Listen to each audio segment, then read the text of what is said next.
Welcome everybody. Thank you very much for attending our second CETA Digital Housing Series, which we're looking at focusing in on simulating the residential construction sector in terms of delivering innovation and productivity improvements. We've a great lineup of speakers today, and we're very fortunate to be able to have them here today to listen to what they have to present for us. I'll just share my screen now here, and just to bring you through the speakers that we have. We're delighted to welcome Norman Jackson from the Housing Agency, and Norman will be presenting on public procurement and the role that they're playing in supporting local authorities and approved housing bodies in terms of for the Housing for All strategy. We're also fortunate to have Eddie Taaffe here today, who's also leading the Housing Delivery Coordination Office and putting in processes and streamlining the systems there for framework delivery and procurement, and the role that they're playing in delivering for residential construction. Again, we also have Ward Frisby from Greystar Ireland, the Director of Development for the company, and Ward is going to focus in on modern methods of construction, off-site manufacturing, and how that can drive productivity and procurement processes. And very finally, and not but last but least, is Deborah Smith from Tempohousing. And Deborah is going to deliver a case study of how they've delivered their first project of off-site manufacturing in Ireland as a real example of how this can be a solution for the industry and help drive that demand and need to support the challenges that we currently have for Housing for All. So we're delighted to have these people, and it's really important that we can now present here. So I'll hand it over to Norman Jackson, and Norman will help lead us into this, if this is okay. Thank you.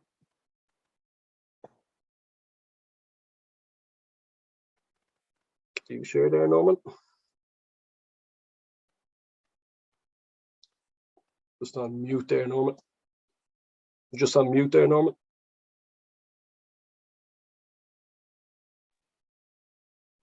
For anyone who has any questions or answers, please feel free to put it into the chat box, and we'll have a look at them at the end of all the presentations, if that's okay. But by all means, please send us on any questions that you have. Okay, Martin, look, thank you very much for the introduction, and thank you indeed to CETA. It's a pleasure to be able to give this presentation to the Digital Housing Series, as part of the Digital Housing Series. It's especially, I suppose, important from an innovative, collaborative procurement approach. My presentation and my area of work is in public procurement, and that doesn't usually associate itself with innovative and collaborative in most people's view. So I'll just give you a brief outline of what we do in the Housing Agency and what we can get involved with in options of new housing delivery, especially in social and affordable. I work within the procurement projects and program section of the Housing Agency. The program section includes the pyrite remediation and of latter times the enhanced effective concrete block scheme that we will be getting involved with. Just to give an outline, as a procurement unit, we work and provide services to local authorities, approved housing bodies, and the department, as Martin had said, and we work alongside the Housing Delivery Coordination Office, Office of Government Procurement, and the Irish Council of Social Housing, as well as the department. Again, as Martin had said, Housing for All was published towards the end of last year, and that's now our guide as to how we deliver new social housing and indeed affordable housing. And Objective 24/7 within that states that the Housing Agency Procurement Unit will expand and provide technical services to local authorities, including the procurement, design, and modern methods of construction. So that's our mandate.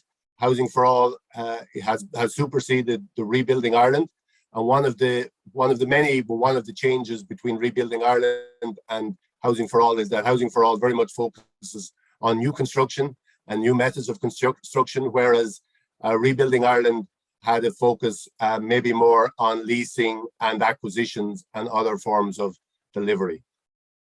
Just a brief in that we often do get asked about the difference between an acquisition and public procurement.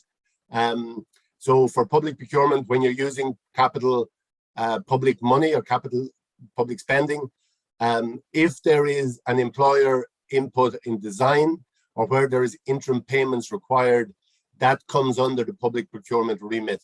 If it's just an acquisition, there can't be any employer design input.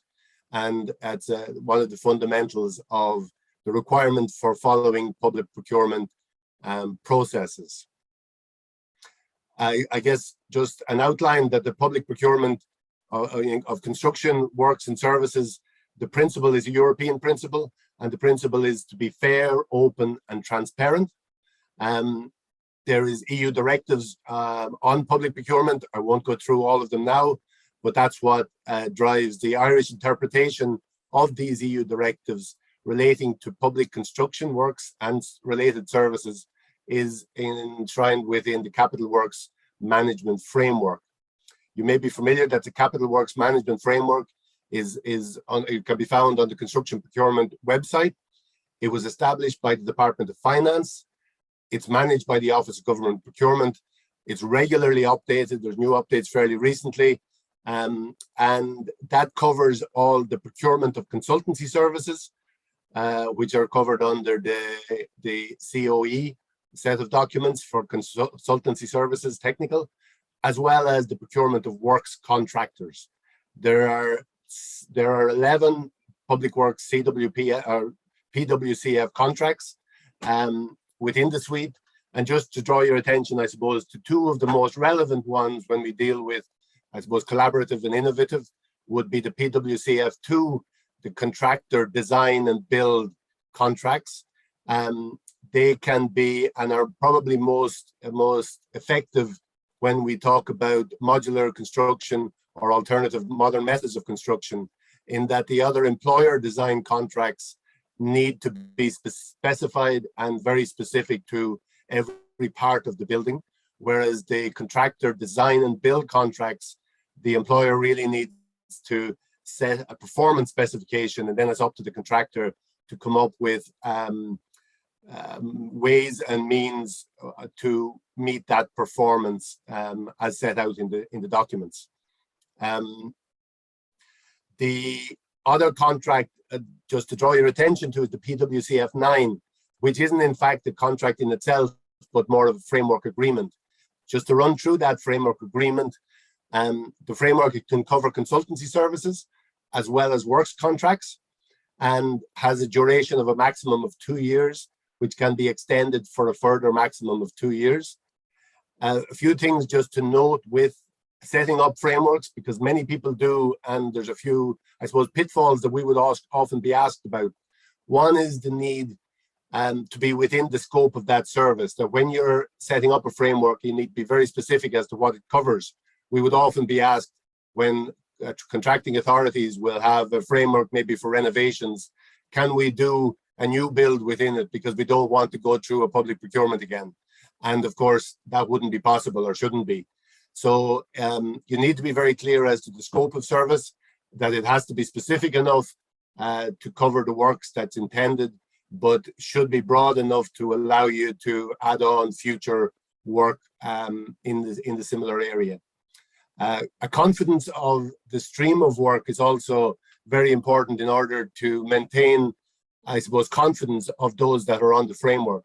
Just to give you two examples of that, within our section of the programs, we're running the pyrite remediation program.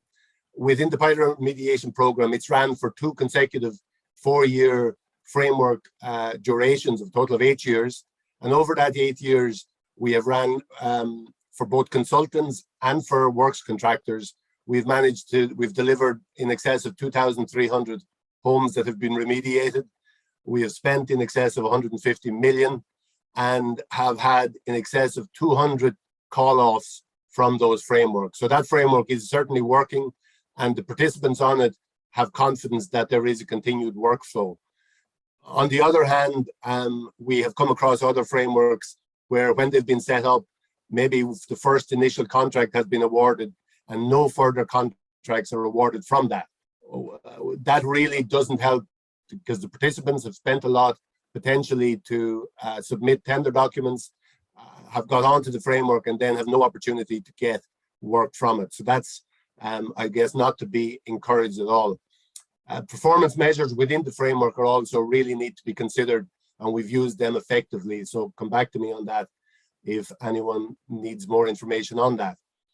I want to cover off for the last piece of my presentation the competitive dialogue process, which is not part of the Capital Works Management Framework, but does meet the EU requirements of being fair, open and transparent. Cork City Council have used this competitive dialogue process a number of times very successfully, and with their permission I'm using their slides. Just to get the competitive dialogue process has a little flow chart here with 11 steps. The procurement process is aimed at finding solutions for sites in Cork's situation that were not known or they hadn't identified. I guess the key to competitive dialogue is if you can define the brief, then it isn't for you. It's where there isn't, there's no solution given, and that you express an interest in the tenderers supplying and giving you the solution to the problem. So you will give a problem and they come back with the solution. And that's why this competitive dialogue process can work with that system. There's 11 phases, as you can see, within the scheme. And at the end of that, there is a tender and a development agreement award, as well as a site purchase contract. One of the main objectives within this is to maintain competitive tension as you go through the process. Cork City Council have, with 3 rounds of this particular competitive dialogue, are hoping to get a delivery of in excess of 3,000 homes through the process. Just to they go through some of those 11 steps. First process would be to advertise on e-tenders and the European Journal, and that seeks interest from potential developers. Cork City had a number of lots, but those lots were generally broken down into schemes with planning approval in place, schemes without planning approval in place, and potential conversion of residential and non-residential buildings. The picture there shows an office block that had applied, and it was successfully went through the process and converted into apartments for the council. The second stage is the suitability assessment is assessed by an assessment panel. Those criteria that the suitability assessment sets out cover economic and financial standing of the tenderer, technical professional ability of their design team, and also the site suitability for social housing, the housing need in that area, the planning risks or flooding risks, and a shortlist is developed after the suitability assessment, and those shortlisted bidders are invited to participate in the dialogue process.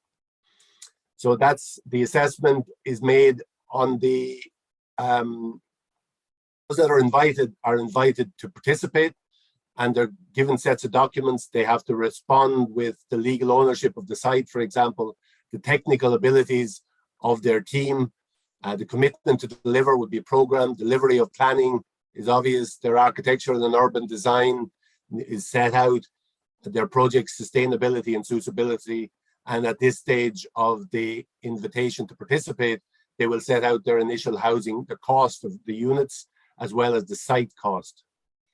Once that's submitted, the dialogue team, which is separate to an assessment team and needs to be specified as such, the dialogue team dialogues with each of the bidders and will look at the development that's being proposed. They can make suggestions and comments on that in regard to what the local authority needs are in the area and their compliance with the department's regulations and requirements.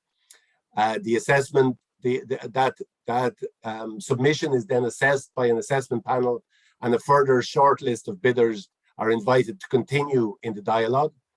Again, that invitation to continue in dialogue is transmitted to the shortlist, and again a round of dialogue can happen, at which time the dialogue team will look at the specific proposals. For example, if planning hasn't been given, of the likelihood of it achieving either a Part 8 planning application or other planning, and looks at the other aspects in more detail of that submission. When that submission is then assessed by the assessment panel, and after planning is granted and gone through, the dialogue is closed. After the dialogue is closed, each bidder is invited to submit a tender, and the tender assessment is then assessed by the assessment panel, and there is a short list or a ranking of those that are successful through the process, and they're taken off that ranking as funding is available and offered a development agreement and a site purchase contract. And then the developer goes ahead, can deliver the housing. The city council has or the local authority has can inspect and supervise the quality of work, can make interim payments because it is a procurement process. And these are just some brief examples. The one at the bottom here is an example of a scheme where part of that site was actually owned by the local authority. Part of it was owned by a developer, or that was privately owned. And by going through this process, he was able to come up with a scheme that combined both public and private land, but provide overall social housing on that land that was then transferred possibly either onto an approved housing body or kept by the local authority for social housing. This process can also cover affordable housing and has done. Cork City, as it happens, is also currently running another scheme of competitive dialogue where rather than the unknown piece is what you do and what they put into an excess of 50-acre site, where they went out to competitive dialogue and asked for solutions because they know they want a school on that site and they want a number of social and affordable housing. They're hoping to get 600 houses, and they've left it open to, they haven't given a solution, and the tenders come back with potential solutions, and they are ranked in a similar kind of fashion. So it's an innovative way of looking at procurement, and I hope if there is any further questions that you have, you're happy to come ask to try to address them at the end, but please feel free to contact us at the housing agency if we can help you in any of those. Thank you, Martin. Yeah, that's fantastic, Norman. It's great to see an innovative approach like that being brought in by Cork City Council. It'll be very interesting to see that roll out, and if it can get across to other local authorities. Really impressive stuff, and thank you for explaining the difference between the capital investment frameworks and the public procurement and how that works, Norman. We'd like to introduce now Eddie Taaffe, who is heading up the Housing Development Coordination Office, and Eddie's just going to talk about his role and what he does in delivering social and affordable housing. I'll hand it over to you, Eddie. Yeah, thank you very much. Thanks, and thanks, Norman. Yeah, and thanks for the opportunity to CATA to just present the work of the Housing Delivery Coordination Office. We're a small office that was established about 2 years ago to, I suppose, act as a liaison or a link between the 31 local authorities and the Department of Housing based in the Custom House. So we're a small team, and that's the team. There's myself and Margaret Garrity. And then we have a pretty strong mix of IT project managers, Eileen and Shay, and then I suppose construction professionals, which would be Walter and Clodagh. And then we've procurement expertise, and we've also expanded our role with Jennifer and Lawrence, because we've expanded our role into the whole area of, once houses are built, how the stock is managed in terms of maintenance, pre-planned maintenance, and also the energy retrofit program. So that's, I suppose, a new area for us over the last number of months. But our primary focus is on new build construction, both social and affordable housing, as per what was Rebuilding Ireland and is now Housing for All. So to discuss that in a little bit more detail, first of all, we provide updates to the high-level delivery coordination groups, which is chaired by the Minister, Minister O'Brien, on the activity in house construction. And what I mean by house construction is social housing construction, and soon to be affordable housing construction and cost rental that local authorities are engaged in under the programme. We also, our main remit is, and I'll talk about this in a bit of detail, is real-time information and real-time data on all social housing construction projects across the country and how they align with the objectives in Housing for All and the overall government objectives. We engage and represent the sector with all stakeholders, and I suppose those stakeholders range from the likes of the housing agency, the department, the approved housing body sector, utility companies such as Irish Water and ESB, but also there's a wide range of actors in this space, including, for example, the CIF, as to how do we manage housing projects, how do we I suppose anticipate issues or problems before they arise and how we deal with them, rather than having those stakeholders having to deal with each local authority individually. And I suppose there is something that has to be borne in mind. Local authorities are separate legal entities, and there are 31 of them. So while we talk about a sector, the sector is comprised of the 31. And it's that coordination piece is obviously vital. As mentioned earlier, we do streamline our interactions with utilities, and we try and deal with any generic issues that local authorities or utility companies are having with regard to social housing construction, and the information flow and the systems and process are working for everybody. And then we take any examples of best practice or good practice that we find, and we spread those around the sector and make them available. A case in point, Ben Norman's talk there on the competitive dialogue process, which has been very successfully used by Cork City Council.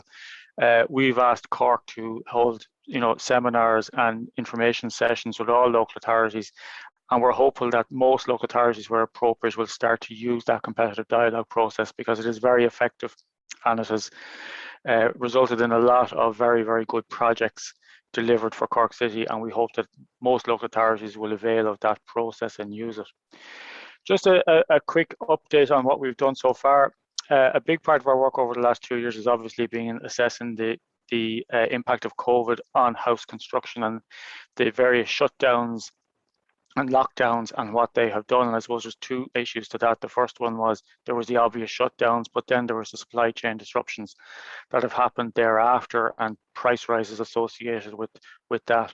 So that's an ongoing thing. And I suppose, with the recent war in Ukraine, we're having that's going to add further uncertainty to the construction sector. We've inputted into the new affordable housing legislation and schemes as devised by the government over the last number of months, and you'll be reading about those in the media, and including that is cost rental as well. And I suppose the main area I'll focus in is we've introduced a single project management and reporting system, which is now live, and I'll discuss that in a little bit of detail.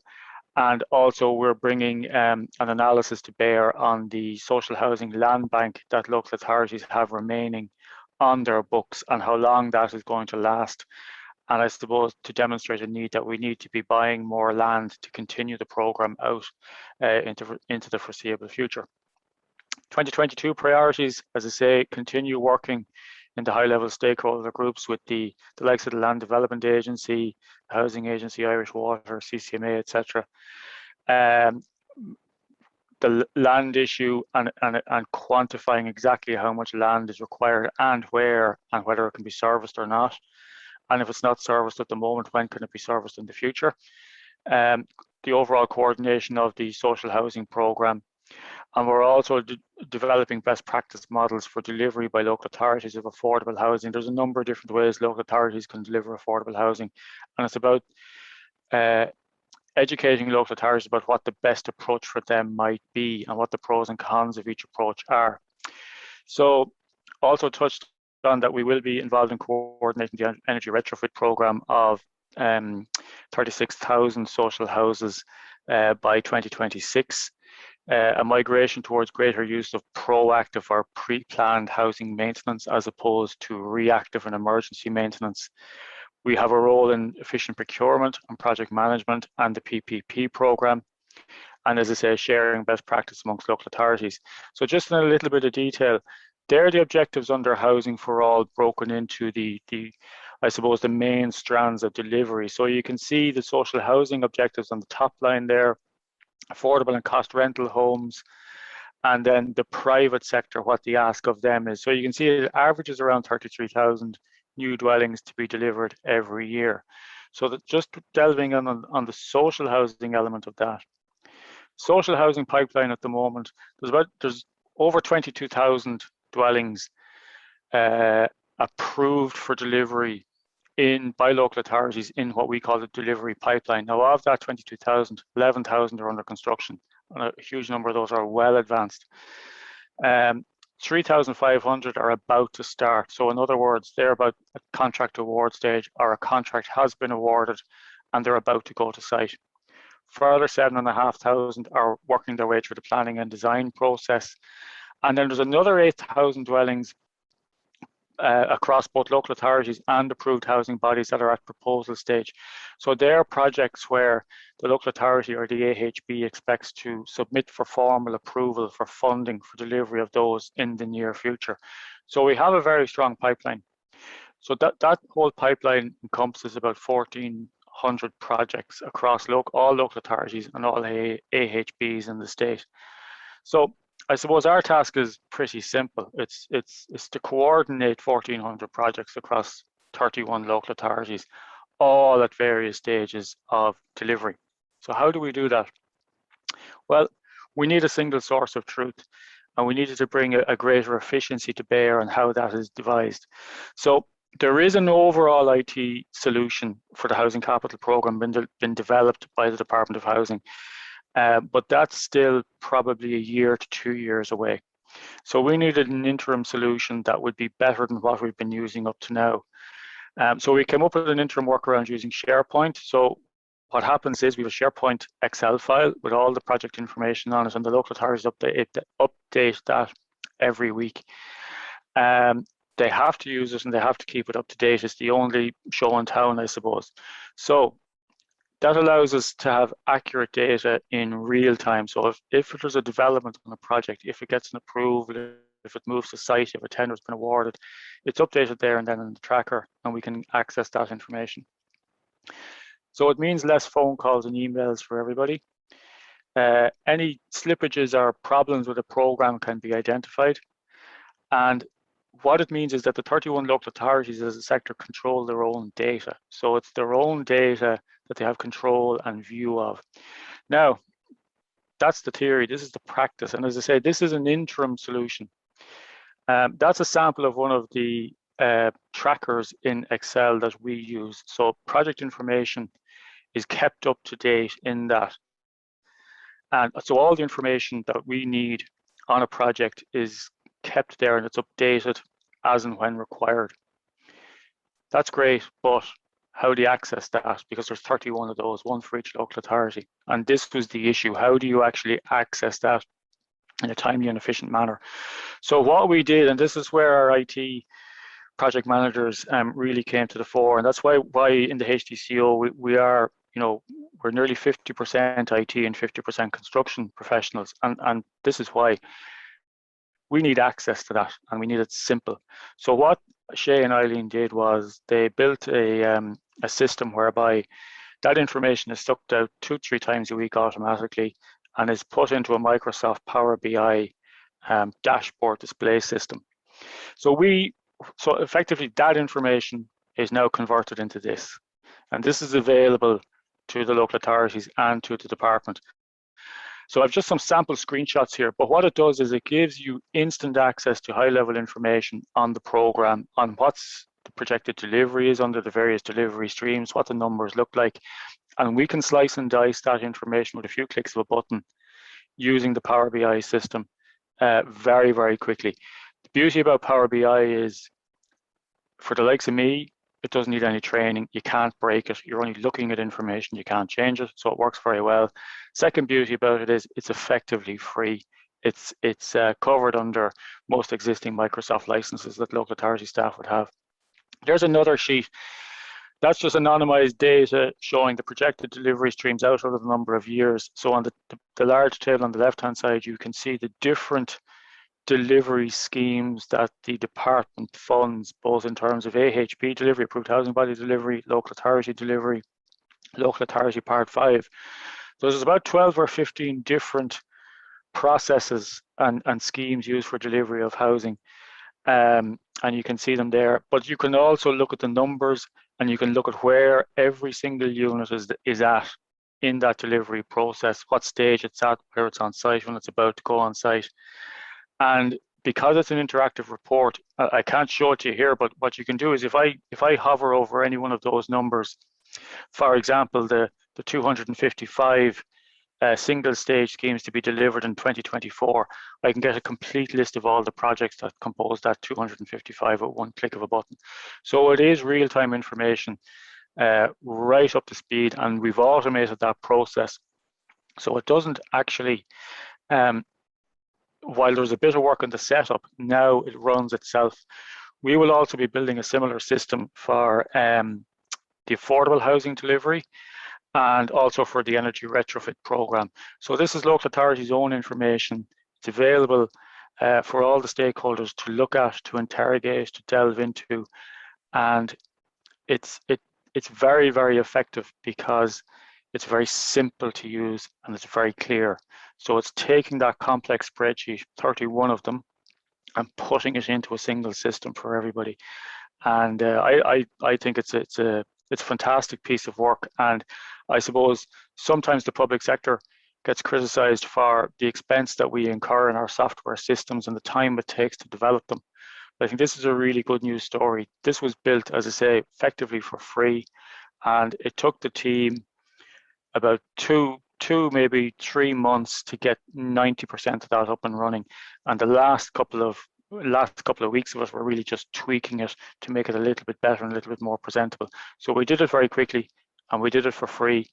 And I think as I say, I think it's a good news story. So I think that's my time up now. So I leave it at that. So thank you very much. Brilliant. Brilliant. Thank you very much, Eddie. That's fantastic. It's great to see real-time data being captured. That's going to be very rich information that you're going to build over the next couple of years. That'll help support the stakeholders. So it's great to see it. And it's good to see as well that you're looking at best practice in terms of different procurement models at the moment. So all this is great and really supportive of where we want to go with Housing for All strategy and how we accelerate that going forward. My next speaker I'd like to welcome is Ward Frisby from Greystar, Ireland, and Ward wants to bring us up to speed with modern methods construction offsite manufacturing. So I'll hand it over to yourself, Ward. Thanks very much, guys, and I appreciate you having me on.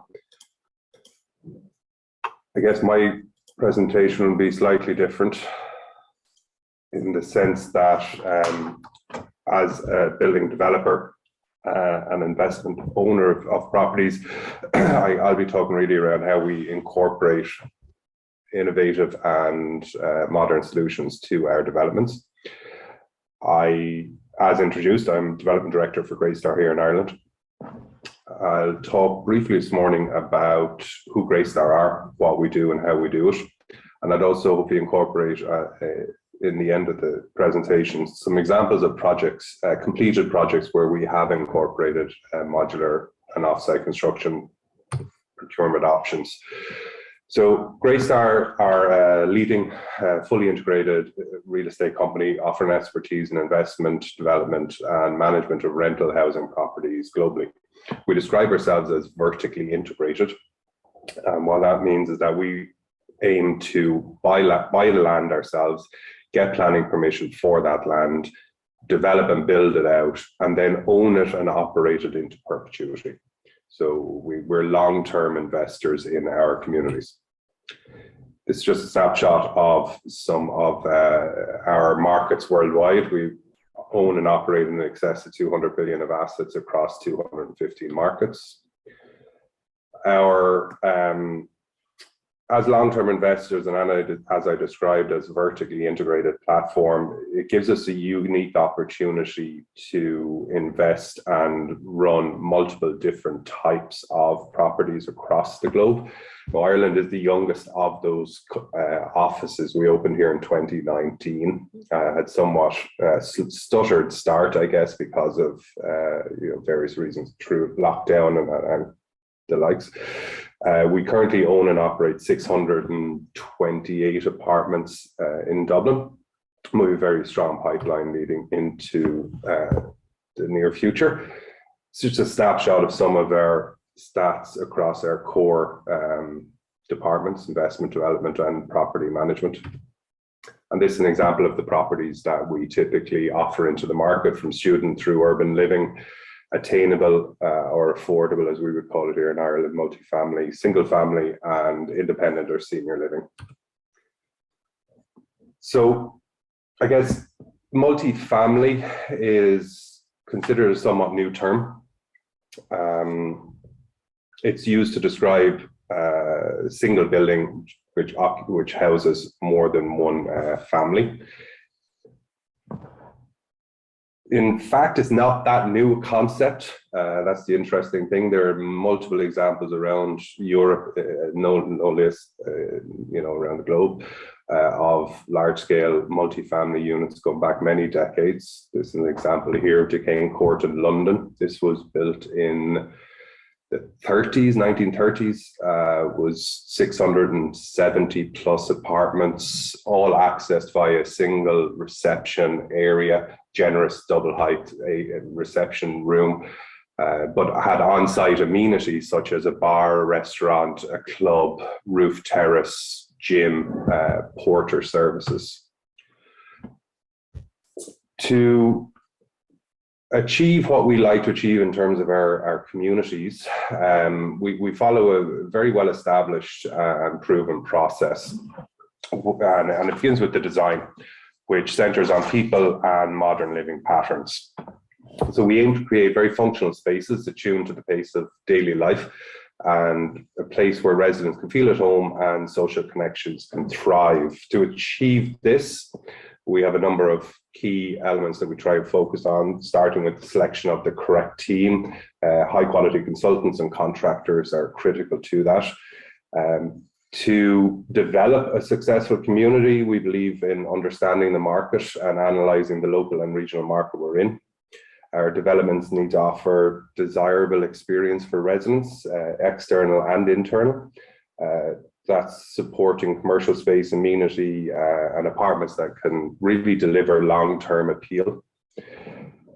Our developments need to be considered within the context in which they're sat. So it's essential that they respond positively to local amenities, local transport links, the community surrounding them.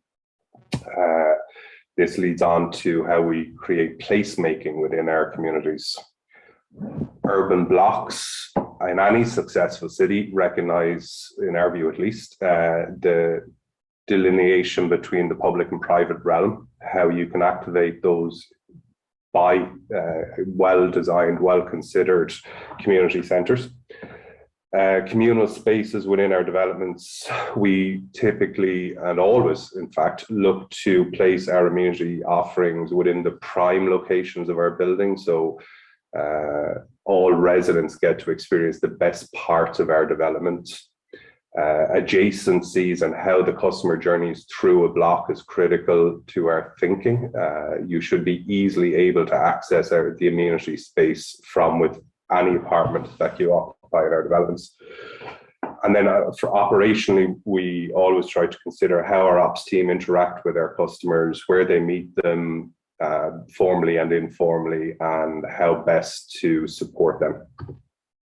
This is an example of how we like to consider amenity and the adjacencies. Now, unfortunately, this might be a little bit small on the screen. I hope it isn't, but in simple terms, our amenity goes in our core locations, the prime locations of the building, so everybody gets to experience, penthouse living, for example. We apply a principle called advanced design, which is very similar to what the hotel industry does, where we have spent a lot of time in-house designing our apartment typologies, which we then give to our design team in different jurisdictions to apply local building regulations, codes, layouts, and planning restraints around them. But this slide here shows by applying advanced design techniques, we believe we can have 35% of the design work complete before we ever start on a development. These are examples of some of those block apartment typologies that we've developed for different regions, which we believe work very well within the markets.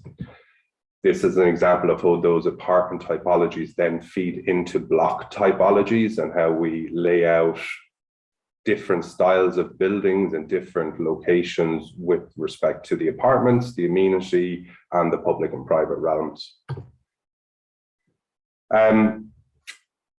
Modular, we have a number of examples, which I'll go on to later, of actual finished developments, but this, our advanced design incorporates a grid layout, which really lends itself to modular. So this is an example here on what's highlighted in blue would be the structural elements. On your left, a traditional one bed in situ, on the right, a modular, and they are very much interchangeable. This example here shows a ground floor and a roof level. We typically would encourage the construction of the up to transfer slab, let's say at first floor level in situ. That allows us to create large, generous, welcoming ground floor space. And then we would put lightweight steel frame on the top floor for amenity. So this allows us to have open plan amenity offerings and large, generous reception space. And in between those top and bottom floors, then we would wrap modular volumetric apartment blocks. As you can see here, there's a typical floor plan. The blue elements again are in situ. That would be your cores taken all the way up to roof level with modules wrapped around them.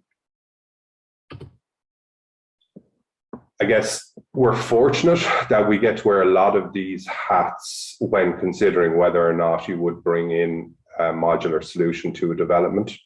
So understanding your supply chain, their capacity to deliver within the market, their experience of PRS is core to an investor's risk management. As a developer, we very much understand the benefits that can be gained from bringing a single supplier in early. Benefits can be gained in terms of time and quality, whereas as a developer, we also understand that we are then committing to a single supplier very early in our phasing. For the design team, we do a lot of our in-house design also. We understand the need to keep things simple and repetitive. And from a contractor's perspective, we are in fact a building contractor in America, but not actually in Europe yet. We understand where the interface between the traditional build and modular exists and what potential risks can transpire from that. And as manufacturers, we aren't, but we understand that route to market growth and flexibility of design for multiple different users and occupiers is an important consideration.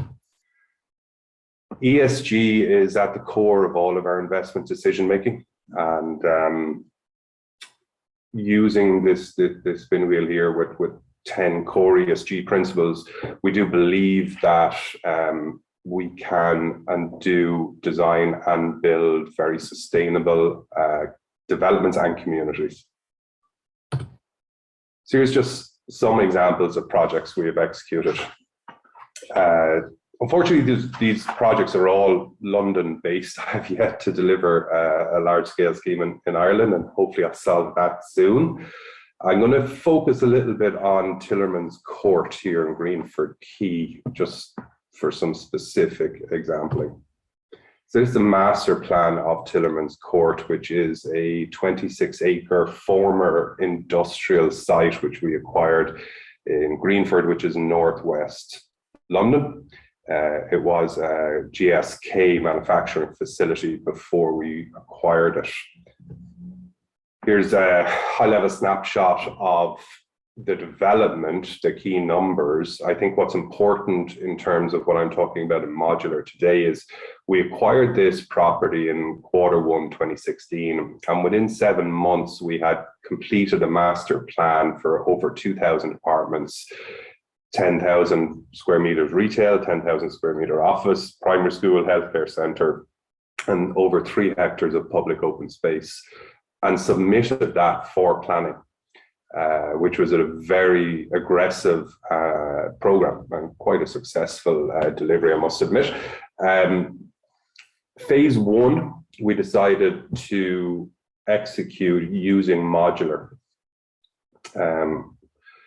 Sorry, this is missing a line over. So this is in fact the site.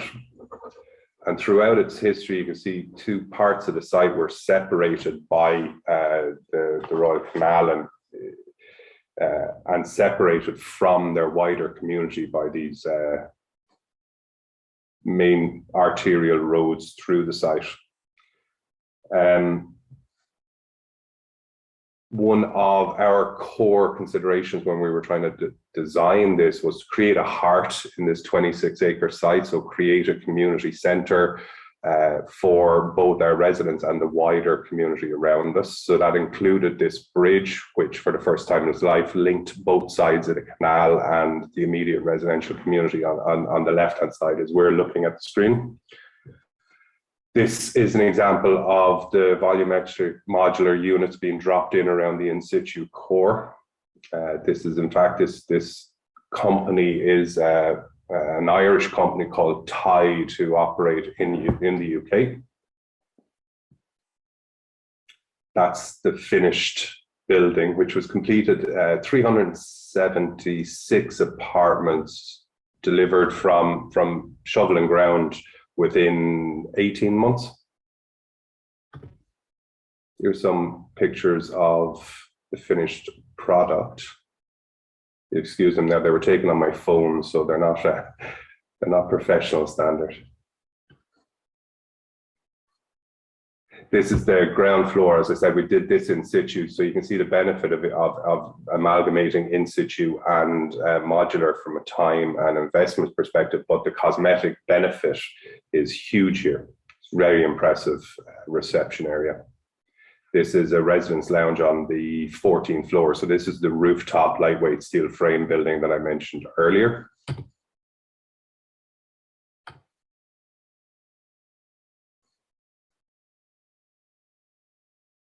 And that's the final product with the phase 2 commencing on the right-hand side. That was taken about 3 months ago. That's me. Hopefully that was of some interest to you. I'll hand back now. Yeah, that's brilliant, Ward. Very impressive stuff to see that your design process and your selection process is very well refined. And it's great to see that you're doing early contractor involvement there, early engagement with your stakeholders. And it's also wonderful to see that you're putting the people first and the functionality of the building. That's what's excellent to see. And you're now, because you've done modern methods of construction and modular over in the UK, it'll be wonderful to see that coming forward because you've got the expertise and the skills now refined and well developed in your vertically integrated platform. So well done, and great to see that, and we're looking forward to more of that in Ireland. Last but not least, we have Deborah Smith, and Deborah is going to give us a case study of one of our first projects here in Ireland as a new way of delivering residential housing here. So I'll hand it over to Deborah. Thank you. Have you got that? Sorry. Oh. Can you see that all right?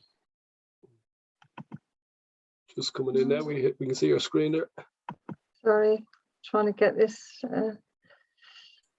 Deborah, sorry, we're actually looking at your Gmail. Yeah. Oh, no, sorry. Let me just say, sorry about this, guys. All right. Having technical issues all morning. Right now. I had it a minute ago, I don't know where it went to. Sorry, if you just bear with me 1 second. Do you want to maybe unshare your screen so like we won't be able to see your emails? Yeah. Yeah, sure. Thank you. Right. Sorry. Oh.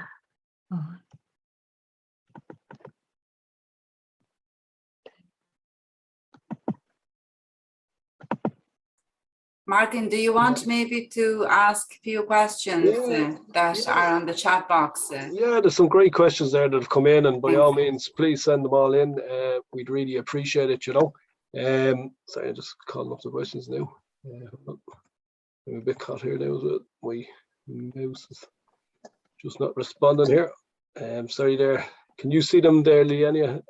Yeah, so there is one, what are the digital requirements at tender stage? Yeah, that was the question there to Norman on the public procurement, Norman. Yeah, I think as the contracting authority can set what the digital requirements are. I'm not quite sure exactly what the requirements would be from if it's tendered on the European Journal. Then there is already going to be some requirements there. But as regards the digital design, if that's the question, it's up to the contracting authority. We would be always advising and looking that applicants would try to reach towards BIM and a certain level of BIM on their design.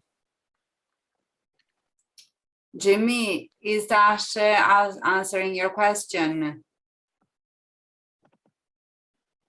If you're still with us. Yeah. Can you hear me okay? Yeah, we can do, Yeah. Yeah, I'm just curious as to, when the project is being tendered, are the points going for, the digital capabilities of the contractor, or how is it ranked? Even it was besides the digital design, that maybe you'd have safety and, health and safety on site and change management. And is there any going in the tender process for that kind of digital innovation?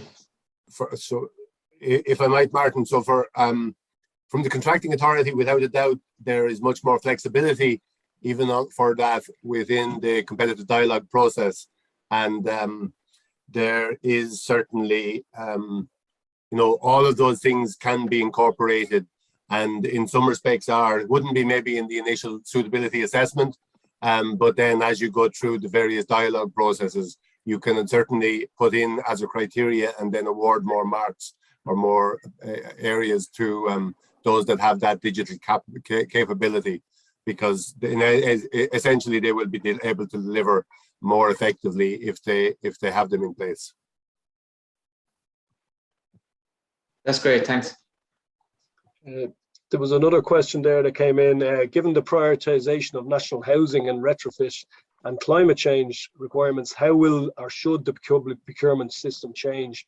And do we have answers at home, or can we learn from others internationally? I'll put that out to the panel there. Or if anyone would like to step in, possibly Eddie, maybe, that you're looking after the retrofitting and climate change approach. Yeah, one of the areas of innovative procurement, I suppose, is local authorities are working with obligated parties, which is the energy companies. So they partner with the energy company who undertakes the project management and the assessments of the individual properties and arranges the energy retrofit works on behalf of the local authority. And that, I suppose, there's a benefits for both in that the energy company can claim their carbon credits, and the local authority gets monetary benefit in terms of elements of the work that they would normally have to do and paid for by the energy company. So that's one form of, I suppose, innovative procurement that local authorities are availing of to ramp up their retrofit program on social housing stock. Very good. Yeah. No, it's great to see. And it's Martin, maybe we might, since Deborah is actually ready, we might actually perfect, yeah. give her the floor. Yeah, perfect. Yeah. Last but not least, we'll welcome Deborah Smith, and she's going to present our case study on a new way of construction in modular MMC. So, okay. Welcome, Deborah. Thank you. Can you see my screen now? Just need to share it.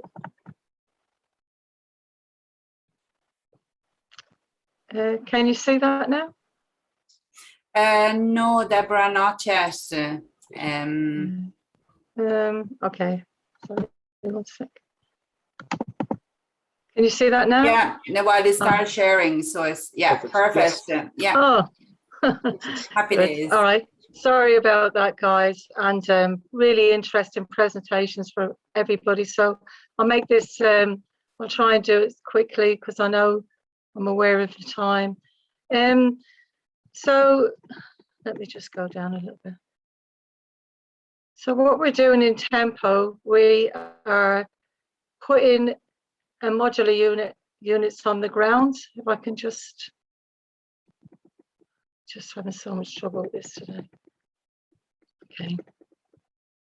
No, it's just not working for me, guys. Oh, it is. Yeah. Okay. So we plan to put some affordable housing in Dublin this year using modern methods of construction.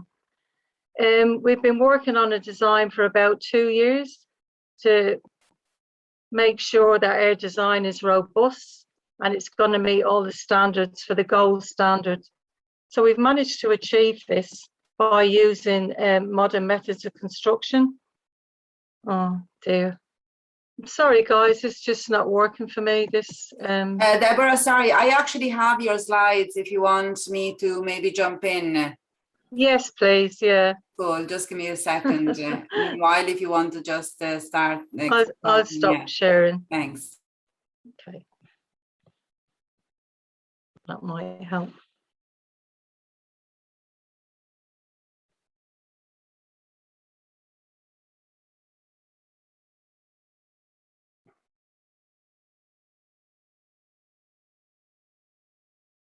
So, well, anyway, if you can still hear me, I might as well just talk while we're waiting, if that's okay.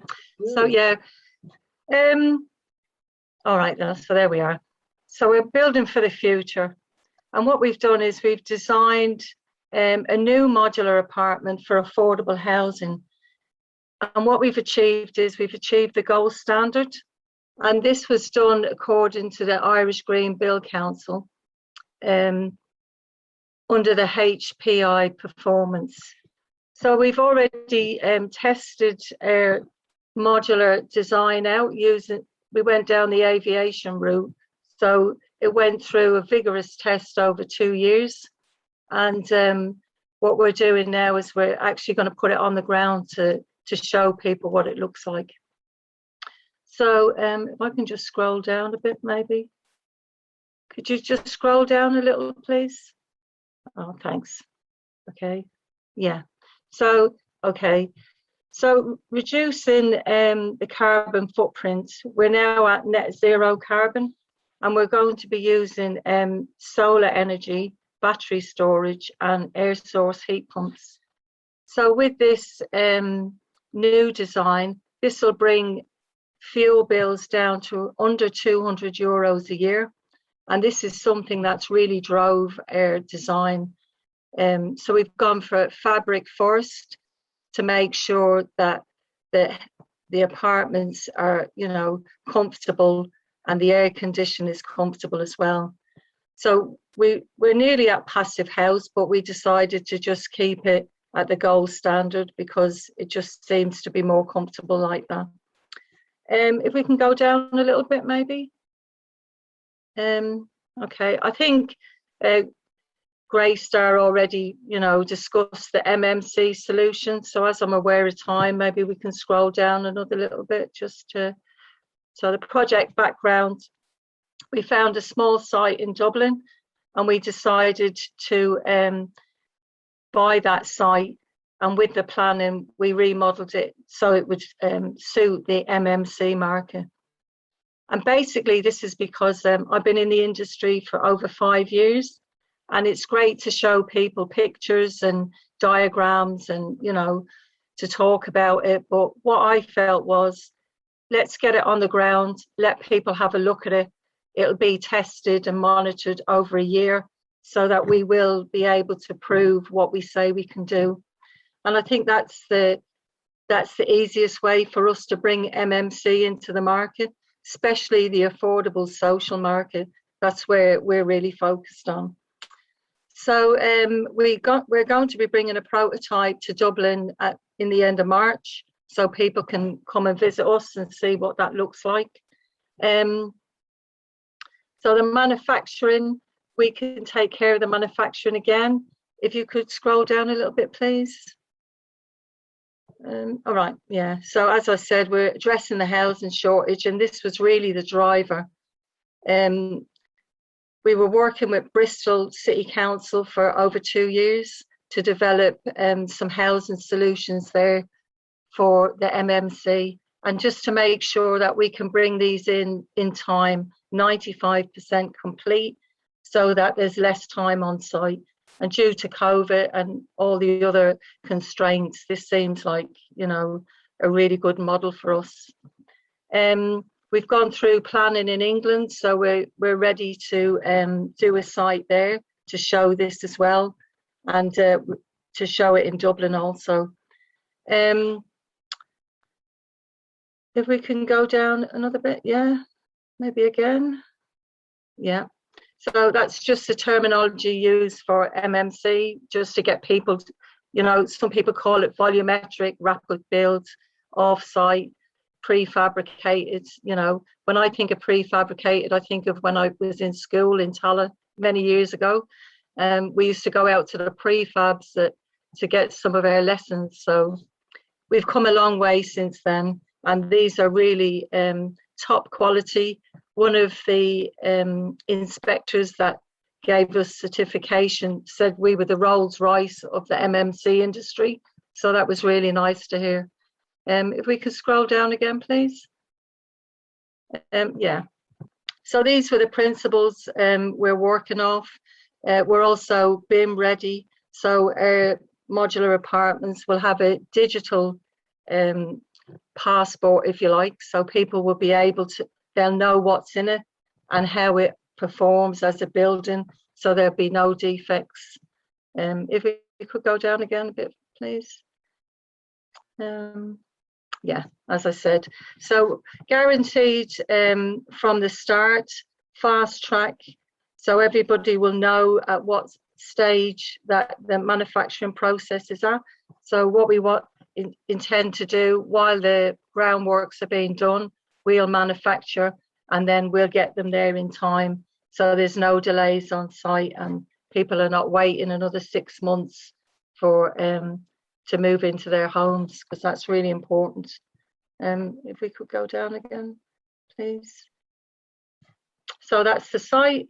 We had some difficulties with that, overlooking issues. It was actually somebody's garden. So that's where we're starting off from, and albeit small, it will be a great case study and a great example to show just how MMC works in tight spaces and how we can achieve, you know, and provide the developments that are much needed in Ireland. And maybe, yeah, okay. So yes, the advantages, we're close to transport, we've got a good density of the development, and the benefits are for the infrastructure as well. It's quite, the infrastructure is what the utilities are quite nearby and stuff like that. So that was quite good for us. And also it's in a regeneration area. So it's interesting for the rest of the guys to look at that, and then perhaps they can remodel that on some other sites that they've got nearby, and that, you know, we can prove the concept by that stage. Okay, if we can go down. Yeah. So 50% faster, 90% less waste, and they'll arrive 95% complete. So it's basically plug and play. They'll be ready. Everything's already done inside. So you basically just have to plug it in. We'll probably come along with the roof, with the solar, and our modular units are ready to take that smart tech, where we've got just the last fix when they go in to put in the air source heat pump and set up the monitoring for, we've got an app for the solar energy, so we'll be able to provide that to the asset management teams that take that on. Yeah, so okay, we took into consideration the space standards and we adhered to them. So bearing in mind that we wanted to get to the gold standard, we didn't want to make a modular design and then have to go back to the drawing board. So we took a little time out, we took 2 years out, and I had some of the most leading experts around Europe. They were all employed, the factory engineers. There was probably over 60 people that took part in this design. So it's quite a robust design. They're all proud of it, and everybody's looking forward to getting it onto site and actually showing what we can do. I think that's it, maybe. Oh yeah, so the zero carbon. So we've achieved all that, the air tightness. As I said, we went down the aviation route, and everything was tested by independent experts. So we were able to test using dynamic modeling, and we've got a process mapping, and we've got all the documents to back that up.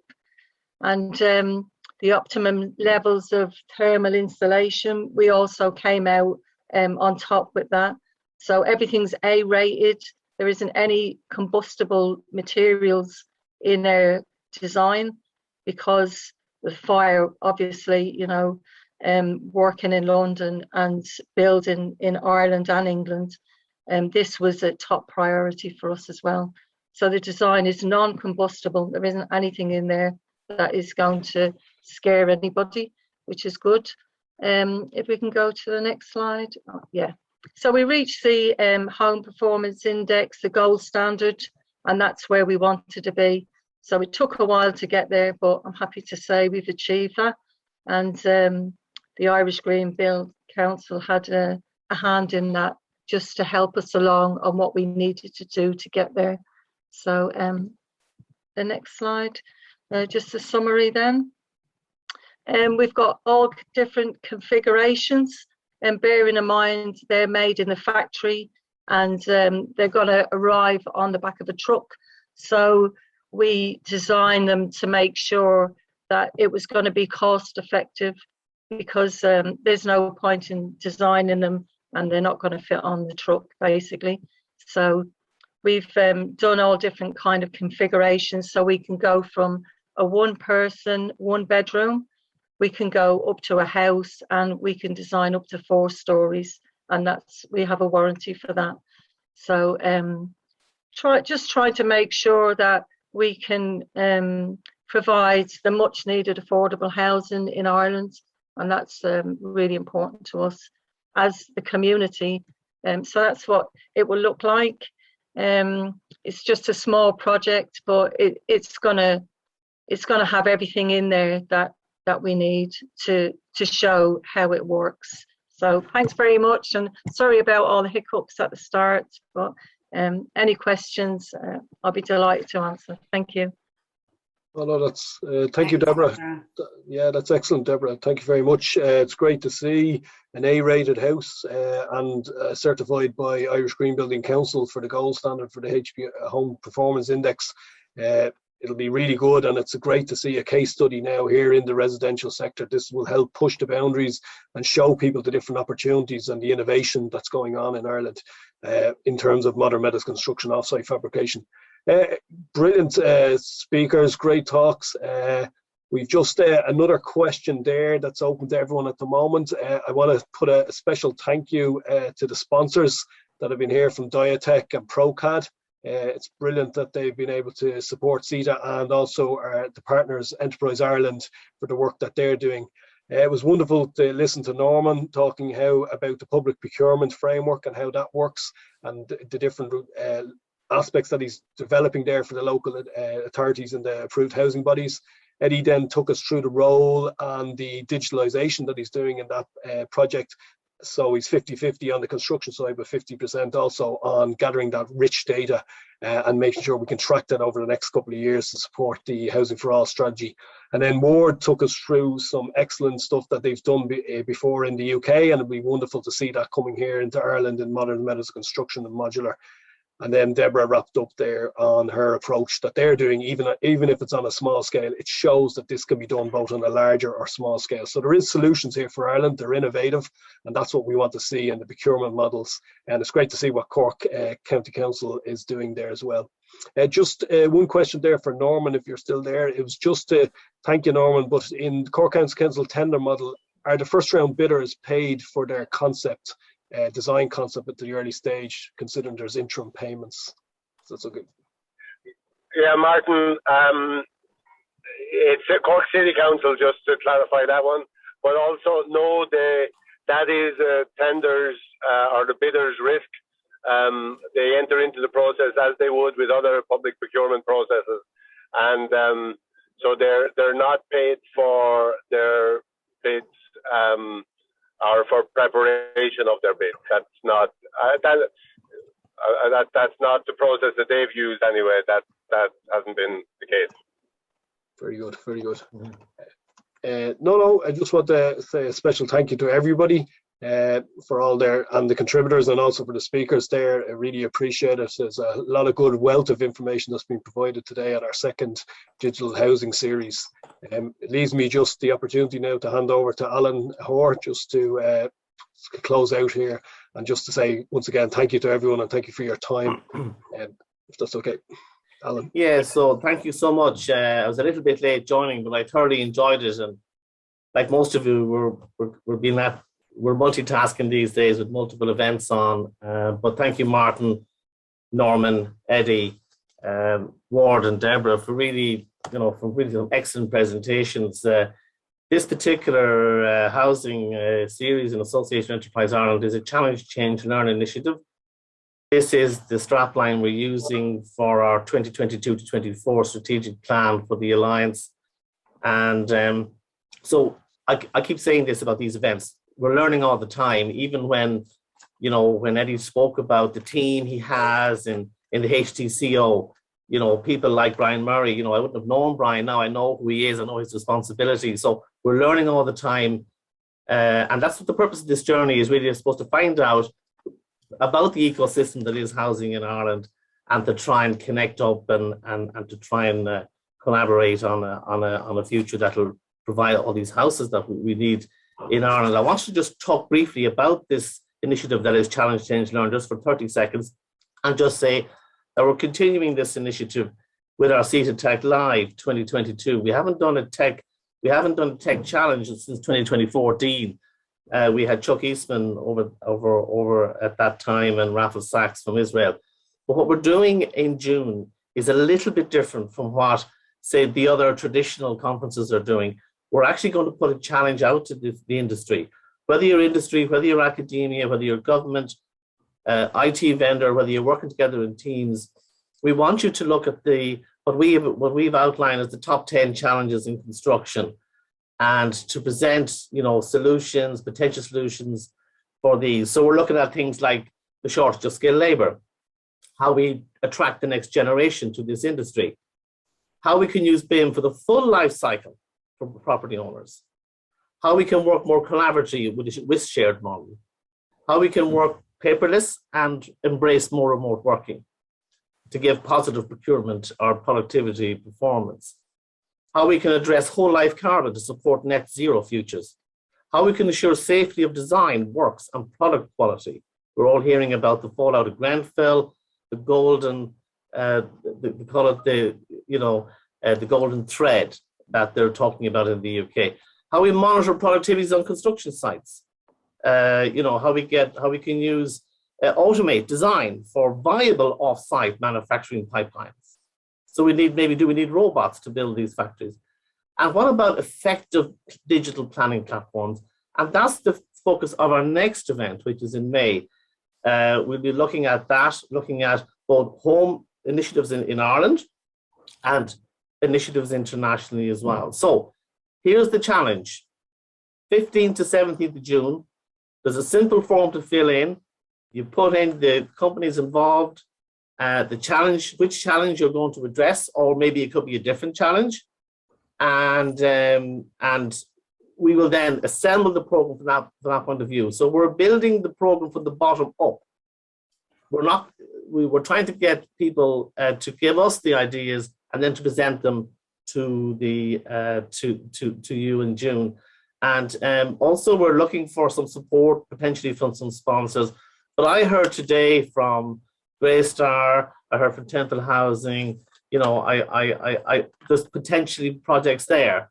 So for example, that fantastic layout, that Ward you provided, that sort of starting with selecting your team and working to operation, could, for example, or are you looking at digital twins, for example? Are you going to build physically and digitally and then use the digital asset to manage your operation? So listen, it's been, Martin, thank you so much for anchoring today. Elenia, for all the hard work in the background, to all the seated team, and to you, our speakers today, and to our, it was the quality that really shone out today. And So please, we'll be announcing this Tech Live on Monday on social media, and also the next date for our Tech Trend is the 24th of March, where again we're putting a challenge out there, that it really is time to use BIM. The debate is over now. It's not should I, can I afford it? It's kind of you've got to do it. There's no way, there's no option here. SMEs need to embrace BIM. Thanks also to Ross from Enterprise Ireland. I know Ross is there. Thanks for your comments, and stay safe, and thank you, and enjoy your your free time next week as well. Thank you very much, guys. Thank Thanks. you. Thank you. Bye. Cheers, guys.